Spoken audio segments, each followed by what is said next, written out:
Welcome to WDEX The Voice. My name's Todd Saylor, and I'm actually the author of the book, The Brand and the Attitude Wired Differently. My job on the show is to actually inspire you. My job is to motivate you, and my job is to love you. But the show's job is to challenge the status quo. The show's job is to help us think differently and dare to not be average in all things that we do and look forward. So let's get going. Let's do this thing called life, and let's get it going on this show. So the title of the show this evening is called Now What? So you got to understand, when I go through these titles and these concepts, I mean, my mind is zeroing in on, the home front, is zeroing in on business, but it can't get away from politics. This show's not built for politics, but we can't avoid the elephant in the room. Now what? Now what? Biden's in, Trump's out. Now what? Now, if it was just that easy, I guess it never has been that easy. But if it was, maybe we could look at it that way. Now what? Now what, Todd? I got to tell you, if I had 100 people ask me now what in the last week or two, I would be happy that was only 100. I don't have all the answers. Nobody has all the answers.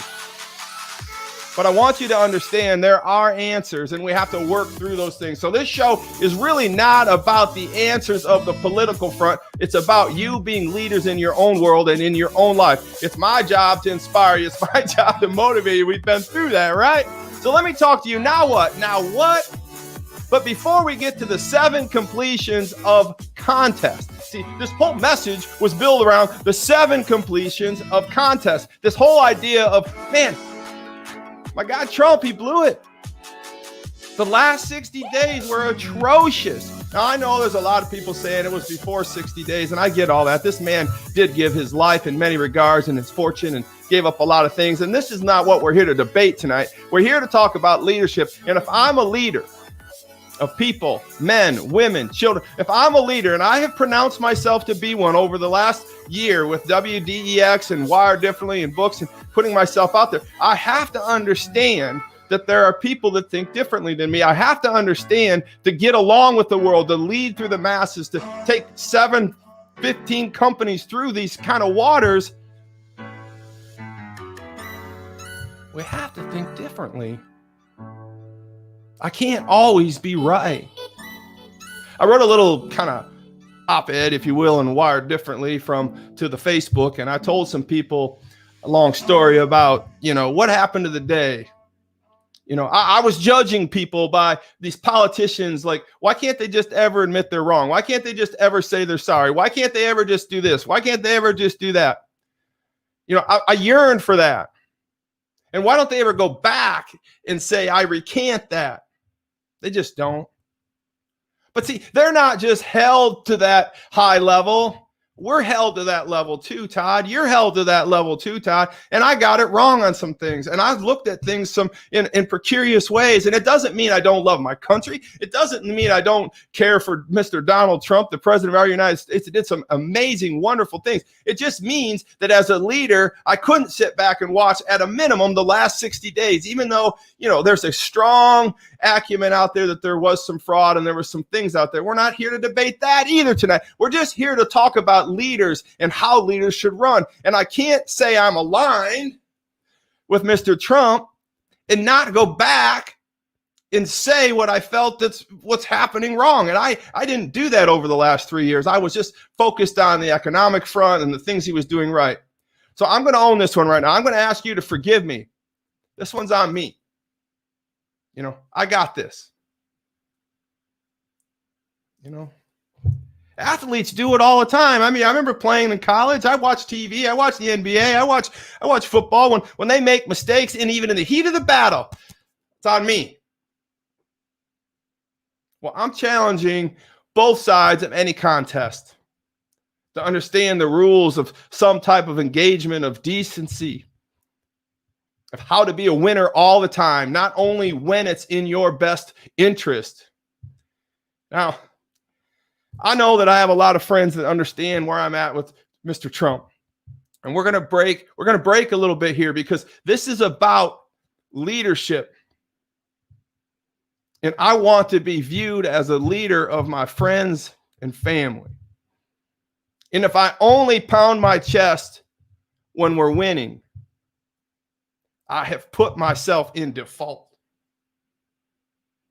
I've invalidated myself as being a leader. Now, the world's not going to end. It's not over. Now, some things may change. But I want to talk to you about the 7 completions of a contest, and that's what we're going to focus on tonight. But as I got ready and I wrote these 7 completions of a contest, I think you're going to appreciate them. I want you to understand I could not move forward with these 7 completions of contests until I addressed a very, very difficult matter in my own life. I'm aware of my bias. Now, don't get all racist on me right now, one side or the other side. I'm aware of my bias. And we can't move forward into the 7 completions of any contest, little ones or big ones, unless we know who we are. We have to know who we are. Let me get caught up here. I got a little carried away.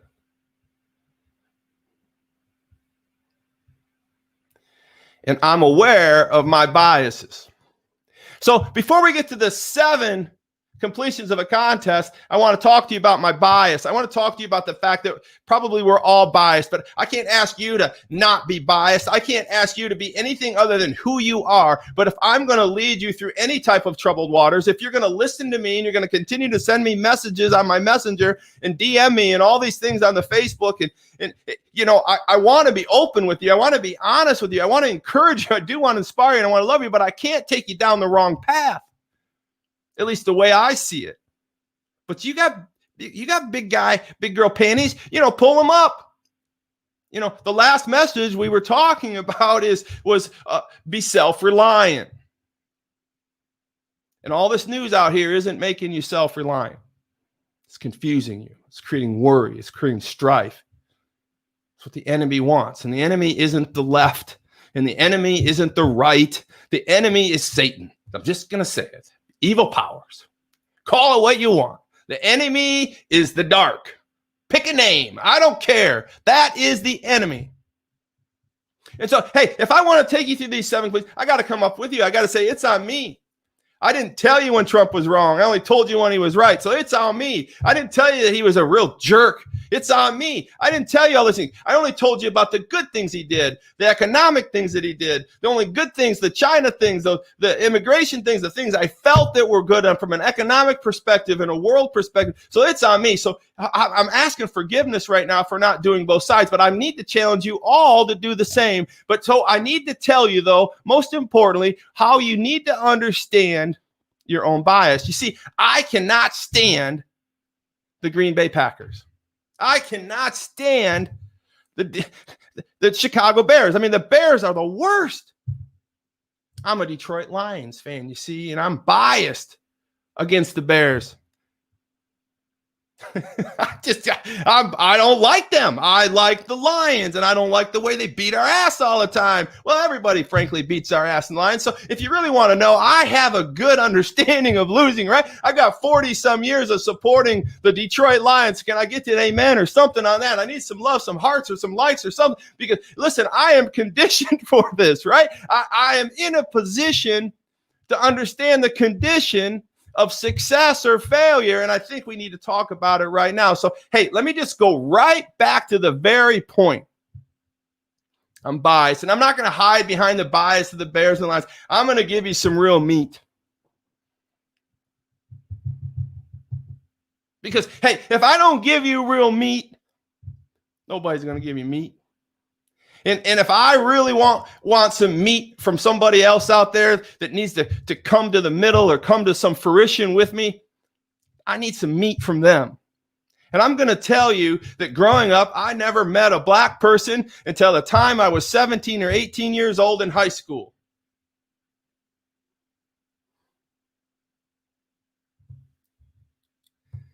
in my understanding of black people was different than what it should have been.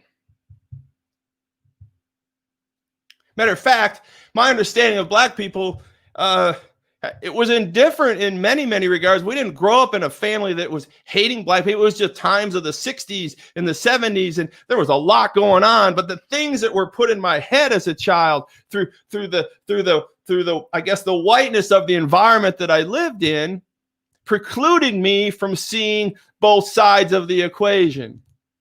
I can only tell you that I had some fear of black people.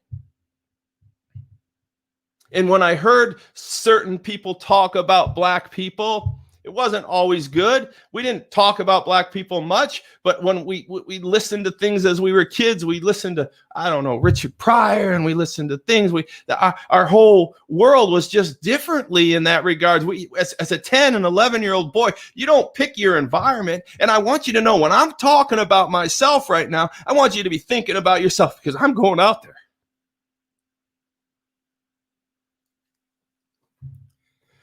Because we're never going to get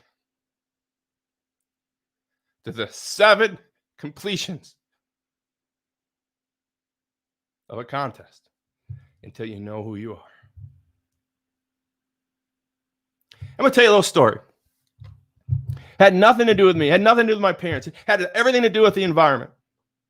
I was 10 or 11 years old, and the neighbor man, he said to me, he says, "Todd, come over here, I need your help. I'm going to charge my car. The battery's dead." And I said, "Okay, Mr. Such and Such, I'm coming over." And I just really liked this man. Of course, he was a white man.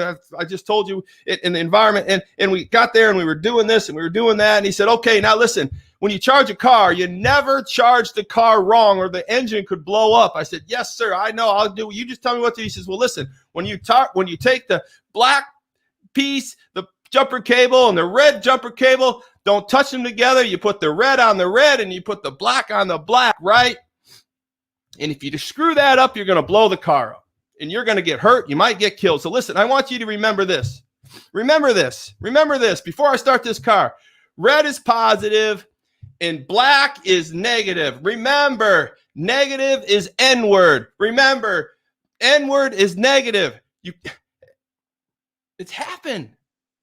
Now, is that the worst thing that ever happened in my life? No, but I got to tell you, it's the culture. And so what happens in this plasticity component of our brain, remember we talked about that last week, neuroplasticity, your brain starts to form patterns and culture, and you hear enough of that stuff as a little boy, and it starts to stick there. It doesn't leave there. It just wanders around in your brain. And I can't even not imagine what maybe some young black people were hearing about white people when they were growing up from other people. And so what I'm telling you is bias is real. It's cultural. It's real. We have it. And if you don't admit it, you can never move through it.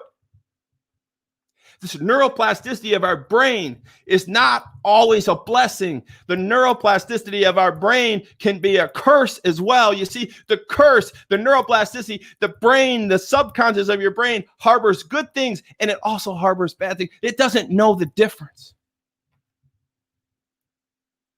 I know I always seem like I'm yelling at you, but I'm not. I'm not yelling. I'm loving you. I'm nervous. I'm anxious. I'm released. And I'm also going to give you one more. I'm just going to give you one more. I don't know, but it was some time ago, but I stopped doing it because it didn't matter anymore. I used to count how many white guys were on the basketball court of a pro NBA game. I'm doing it out there. My brain. I remember it. I remember the transition, right? I'm sorry. We were programmed. One side's programmed one way, another side's programmed another way. Yeah, and I'm nervous a little bit. Hey, I might run for some type of office down the road, and I know they're going to find this and they're going to splice this all up. But I want you to all know it's all in love. It's all in bravery. It's all in wired differentiality, man. This is a coming out party. And if we're not willing to do it, nobody is. We are not going to war over taxes. We are not going to war over whether gay people can get married or not. It's just not going to happen. We could go over war of being biased and racist and foolish enough not to admit where we're going to land on this God-given land that we've been given. So get after it now. At risk of not going 45 minutes, I need to move on. I gave you something. Give yourself something. Release it. Move on. Now what? We're going to get to the 7 completions of the contest because I want to take you through the last days of Mr. Trump's leadership. I want to talk through some things, how we could have avoided some things. Because if we know who we are, then we can find out who we want to be. And then we can transition the neuroplasticity of that. And it's not, listen, I've talked a lot about the 5Ds and the neuroplasticity and the subconscious, but it's always been just like this motivation towards making money and how we can bend this brain. We can bend our will, and you can do anything, be anything. You can listen to Napoleon Hill. You can listen to Tony. You can listen to Earl Nightingale. You can listen to any of these prolific people, and they're going to tell you, be all you can be, do all you can be. You can make that car, you can make that money, you can make this company, and I'm out there doing it, right? It's on me though. When is the last time I said you can use all this neuroplasticity in your subconscious, in your prayers, and put it all in the cocktail and shake it all up, and then you can make it better in your culture, make it better in your bias, in your thinking towards other people and their color and their race and when is the last time I said that? It's only here today, so it's on me. It's on me. So I'm aware of my bias. It's on me. I learned to charge that battery when I was 11 or 12. Neuroplasticity is how we're going to get our way out of this. We know who we are, and we know who we want to be. Now let's condition our mind, and let's get after it. The 7 gets. Last week I talked to you about the 7 gets because we're going to move on to the meat and the teaching of this because I need you to have the front end until you can have the back end. And so we can put them together and we can be better. The 7 gets. Remember last week we talked about 7 gets. Get serious, Todd. Get bolder, Todd. Get better, Todd. Get with God, Todd. Get smarter, Todd, and get stronger, Todd, and get going, Todd. Okay, so those were the 7 gets. Now this week we're going to lay those 7. We're going to do a layover. We're going to lay the 7 overs, the 7 gets. We're going to lay them over the 7 completions of a contest. And this is where it's going to get a little mucky for Mr. Trump because he just didn't do a good job. And I want to teach you how to lead through these periods. And I already explained to you in a really difficult montage to own it. To own it. And if we're willing to own it, our bias towards Republicans, our bias towards liberals, our bias towards black people, our bias towards Mexican people, if we're willing to own these things and why we have them, then we can fix them. And if we can fix those, then other things in the political front, which are dominating our lives right now, can move a little bit more genuinely. I'm not leaving my belief structure. I'm just telling you that the guy that we were following in his last 60 days didn't do it right, and we're going to talk about it. The 7 gets. The 7 completions of contests. So remember the 7 gets we just had there. And I'll tell them to you one more time because I know a lot of people take notes. 7 gets. Get serious, Todd. Get serious, Jeff. Get better, Latane. Get with God, Tracy. Get smarter, Courtney. Get stronger, Kendra. Get going, Kara. All right, so those are the things. And now we're going to move through the 7 completions of the concept. These are the things that I want to talk about. Number 1, write this down. Every contest, every battle, every war, every football game, every basketball game, anything I've ever done and I've competed in, I like to think I've done it well. Not all of them. I'm not a good loser, right? Okay, so a lot of you know me from college. A lot of you know me from high school, that you know who I am, right? And I'm not hiding from it. I didn't lose well all the time. I was probably a better winner than I was a loser, but it doesn't matter. I'm here to say I'm a winner in life. I've been a winner in all my sports for the most part. I've won more than I've lost in probably everything I've done. But the point of the matter is, it's how you play. And now that you're a leader, you need to make sure that people understand these things. And so I'm just going to rip these off real quick. Number one is no mass. I don't have much. I'm going to do. Number one is the first move is no mass moment. The second one is elbow bumps. The third one is ice bath. And the fourth one is be still. And the fifth one is watch. And the sixth one is new. And the seventh one is suit up. So we're going to go through those right quick here. When I lay over the 7 gets, number one, the no mass is get serious, Todd. Number 2, you follow me? Number 2 is elbow bumps, get bolder, Todd. Number 3 is ice bath, get better, Todd. And we're going to run through those, okay? So here we go. No mass moments. No mass is not quitting. So the quote I want to give you for no mass moments is no mass is not quitting. Just so you know, no mass means no more. So if you stop, it doesn't mean that you've quit. Wired differently, people like myself have a hard time quitting. You have a hard time quitting. We want to win so bad. And listen, this message isn't just for winners or just for losers, whether it's the Detroit Lions or the Chicago Bears. Let's just have fun with it. The Detroit Lions, metaphorically, are one side and the Bears are another side. And the Bears are winning and the Lions are losing. Right? And both sides fight until they can't fight anymore. But at some point, there is a no mas moment.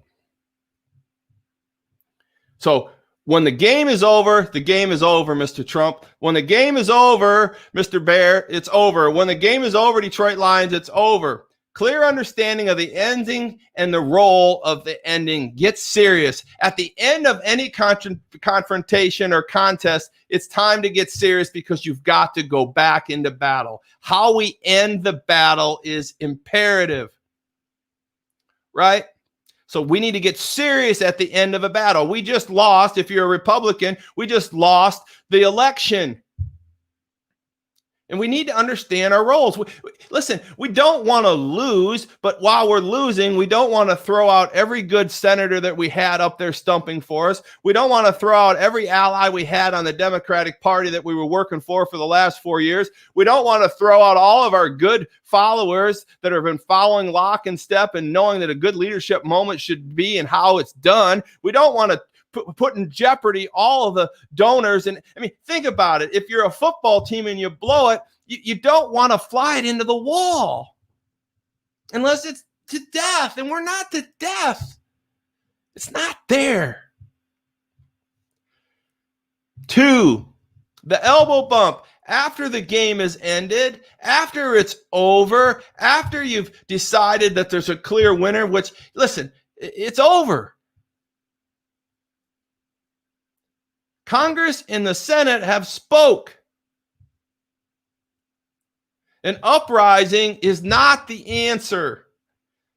An uprising in the next 4 years in electoral votes, better voting policies, probably all the things, I can remember thinking, just get out of our way and let us govern, Democrats. But they wouldn't. We need to get out of the way in some regards and let them govern and get this ship healthy, okay? So when you're done with the game, you elbow bump. We would shake hands back in the day. We would hug, but you elbow bump. Matter of fact, I want to tell you one step farther. When you're lining up at the end of so when we got done, one team came from there, and the other team came from there, and we converged at the middle of the field, and we would shake our hands, and we'd walk through the line, and I would tell you this. Every time I walked through that line, and I will tell you, I was a pretty good football player. There's people better than me out there, not contesting that at all, and there were several that were better than me on any given day as a defender, and they outplayed me, and many times on the field, they broke up a pass or caused me havoc. And at the end of the game, as mad as I was, I found that particular person and I shook their hand. Well played. I'll see you the next game. Come on, guys. Let's get ready. So now, number 3. And so after you've had your no mas moment, after you've elbow bumped, right? After you've closed the deal, but you're already thinking about the next battle. You're already thinking about the next battle. Even if you're a winner, you're elbow bumping. Even if you're a winner, you've had your no mas moment. Even if you're a winner, you're going to go do what? You're going into the ice bath, man. Come on. You're going to the ice bath. Why are we going to the ice bath? Let's think about this, Raj. Come on, let's think about this, guys out there. Curtis, come on, let's think about why we're going to the ice bath. I gotta tell you. The ice bath is where we heal. And guess what? Winners are going to the same damn ice bath. Well, we're not all in the same ice bath, but they got one in their place, right? And we're all sitting in ice baths. And why are we doing that? Is because we're healing. You see, pain stops effective thinking. If your body's in pain, if your feet are in pain, if your knees are in pain, and your back is in pain, and your arms and your head is in pain, your effective thinking isn't well. Right? So step 3, get in the ice bath. The contest is over. Start to prepare. Take care of your senators. Take care of your congressmen. Take care of your advocators. Take care of your supporters. Take care of your people. Get the hell off Twitter or they're going to kick you off Twitter. Think about this stuff. Yeah, I'm not happy about it. I'm not happy about how he acted. And I'm not going to hide from it. It just is what it is. And I know there's an answer to every one of these things I'm pushing back, but it's not about that. It's about the truth of what I'm saying is true. Now, if you feel that it's justified, you can feel that it's justified, but you can't deny the fact that what I'm talking about is true and happened. So here, and if you're that person that wants to justify everything, just like I used to, and still do in many cases on other things, if you're that person who wants to rationalize and justify, well, you can do that in anything in life. That way you can make any answer you want to make your answer. You can come up with an excuse, a lie, a distortion, whatever it is. And it's not just for white people, and it's not just for black people or any color people. It's people in general. We rationalize and we justify. We can't. Because step number 4 is probably the most important step I'm going to tell you in life and in battle and in business. Be still.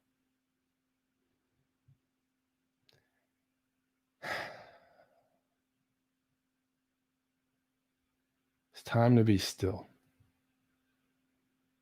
You see, because we had our no mas moment. You see, because we had our elbow bump moment. And we've healed ourselves. And while we're healing and ice bathing, we have to be still. Because in this stillness, we have to reflect on the battle. And if you are anybody writing down notes right now, I want you to write this down. I learned this the hard way with pastors over the years. And one very, very good pastor told me at one very, very important time in my life, he said, Todd, are you following a person or are you following a belief?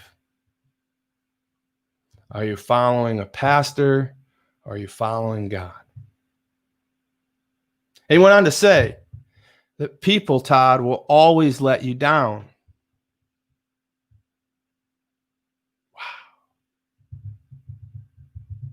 You mean my dad? Probably. You mean my mom? My mom, she loves me no matter what. My mom, will make any excuse. I mean, listen, you all watch Facebook. She's probably the first one to post on everything I have. But you mean my mom will even let me down? Yeah. What about my wife? She really hasn't, but she probably has in little things. I don't know, but she's awesome. My point is, but yes, your wife will let you down. Your children will let you down. People will let you down. God will not let you down. And so right now, I want to take the metaphorical avenue here and take the idea and the opportunity to tell you this as we kind of try to move through this is that, listen to me, right now, who you are, where you are. If you don't believe in God, that's fine. But I want you to understand, that's actually not fine, but I mean, I'll take you where you're at. Don't be mad at me because I believe in God. But let me just tell you, the principle holds true. Are you believing in a person, or are you believing in your belief structure? Because we got a lot of people out there chasing Hillary Clinton to this day. And we got a lot of people out there hanging on a little too tight, maybe, not judging, hanging on just a little too tight to the man instead of the belief.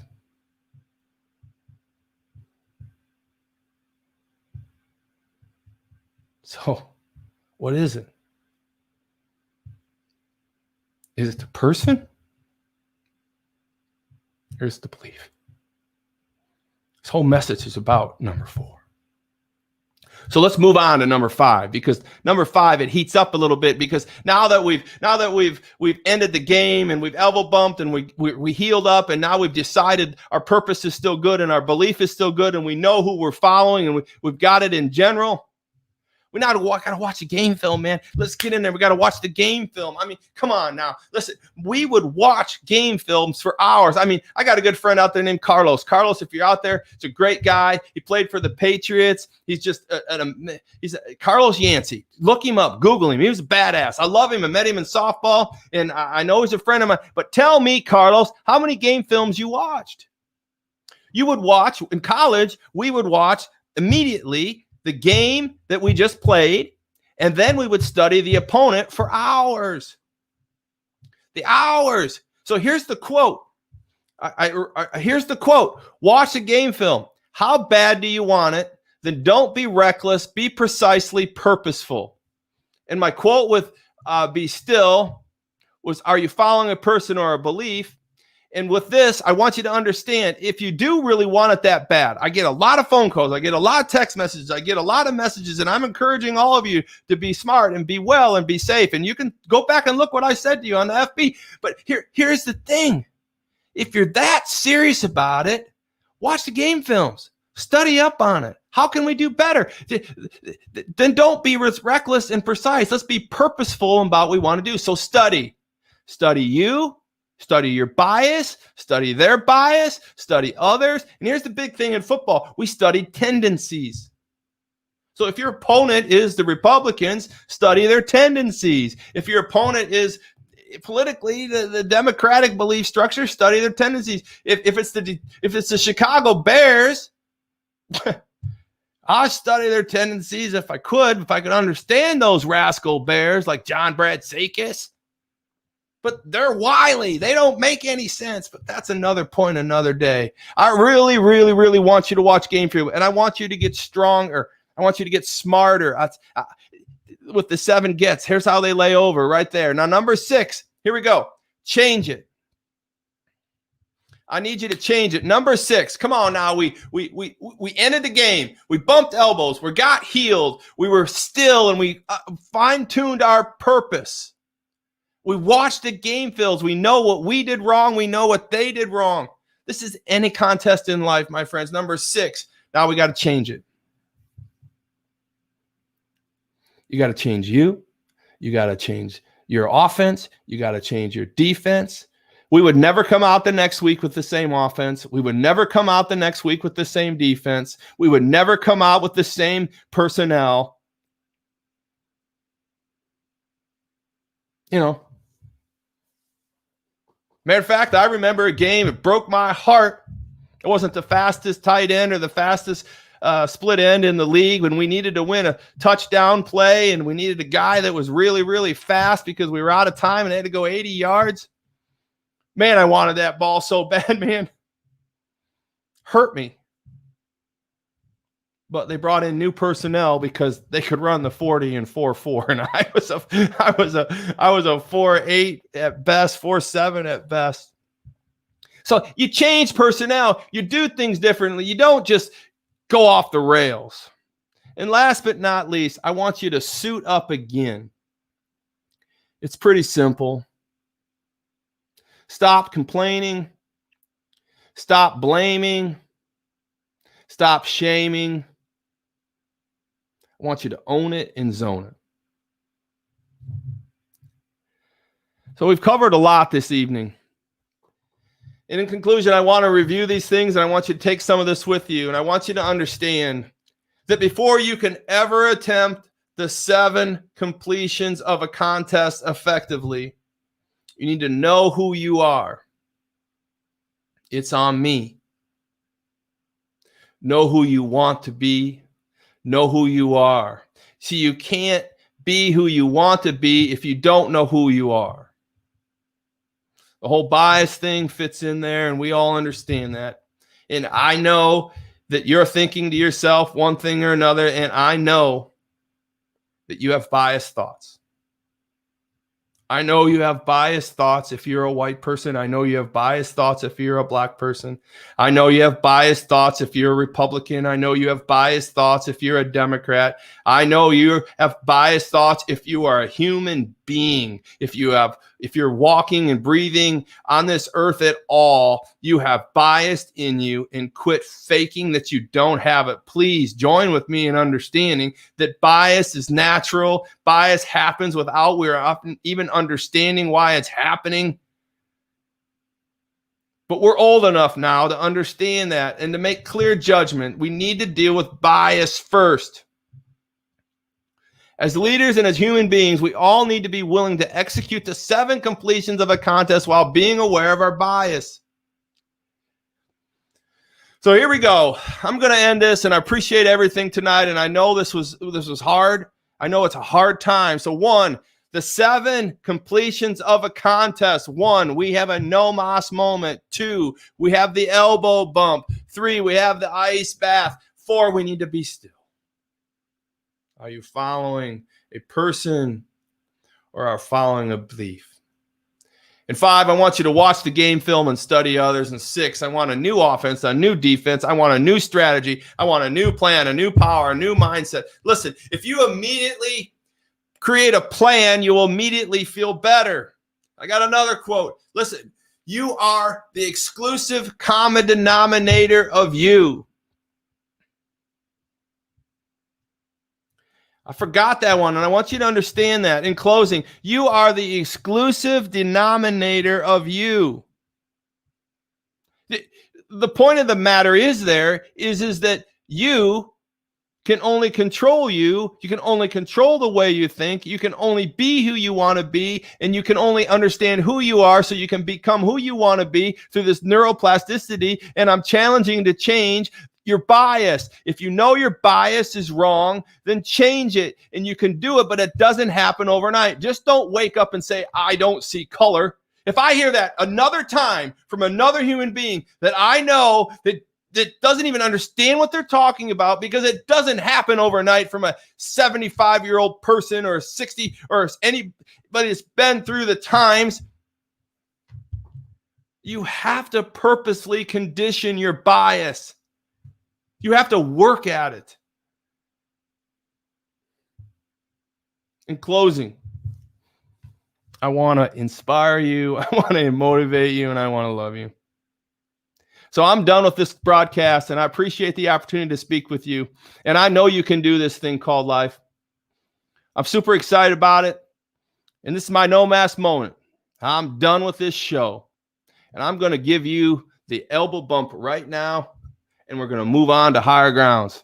Till next week, The Wire, differently voiced. Looking forward to hearing from you. Thanks for all your comments and support. And let's just get